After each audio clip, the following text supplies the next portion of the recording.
India's IT minister has responded to WION's interview of Japan's digital minister and praised Japan's interest in joining India's UPI payment system.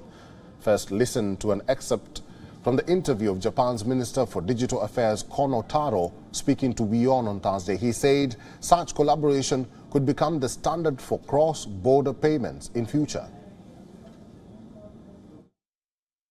We just had our G7 digital ministers meeting last month, and we had our Indian digital minister, Mr. Vaishnav, joined with us. And right now, Japan and India is trying to promote a digital cooperation. We are now seriously thinking about joining Indian UPI, the payment system. And now the Indian Union Minister for Electronics and Information Technology, Ashwini Vaishnav, has acknowledged Japanese minister's comments and shared the roadmap of how the UPI payment system could become more widely acceptable around the world. Listen in to this conversation of the minister with WION's principal diplomatic correspondent, Siddhant Sibbal. How do you see the comments of the Japanese minister saying that Japan would like to join the UPI? During the G7 meeting, the Digital India vision of Honorable Prime Minister Shri Narendra Modi ji was presented to all the G7 digital ministers. There was very good response to it when people understood the comprehensiveness and the democratization of technology. That kind of approach was highly appreciated, and I thank the Japan's digital minister, Kono-san, for agreeing to evaluate the UPI for further implementation in Japan. So further implementation, if you can elaborate on that, I mean, are we looking at some kind of team from Japan to India? So it will require a lot of collaborative work.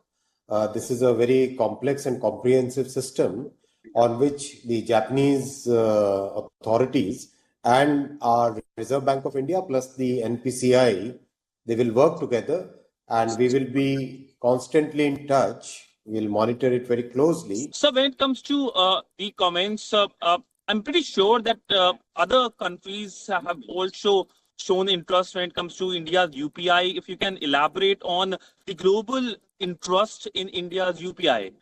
There are good negotiations going on, good discussions going on with many countries. That it costs roughly for Indians abroad $7 to send 100 rupees back, but in UPI there is no transaction. So if you can explain or expand on it further. In financial transactions, whether they are transactions using cards or they are transactions across border, there are lots of friction. There are many friction points. When a UPI kind of system comes, quite a large number of these friction points get resolved. So then it can become a very smooth transaction and the cost of transaction reduces significantly. That is one of the objectives of the way UPI is created. The architecture of UPI is such that the frictions are removed. So that reduces the transaction cost dramatically. So India has a huge market in terms of remittances. India has a huge diaspora abroad sending money back home. So how can UPI tap into this market? Yes, of course. UPI can help smoothen those transactions, make sure that those transactions are at a very low cost. So transactions are at a very low cost, but essentially, are we looking at any other similar kind of announcements, ventures, or perhaps understandings on which Indian government might be working on that might improve in the ease of doing business or in ease of transactions in India and of course across the world as well? Yes, of course, we are working, as I said, and as and when we get to agreements, we'll keep you informed. WION is now available in your country. Download the app now and get all the news on the move.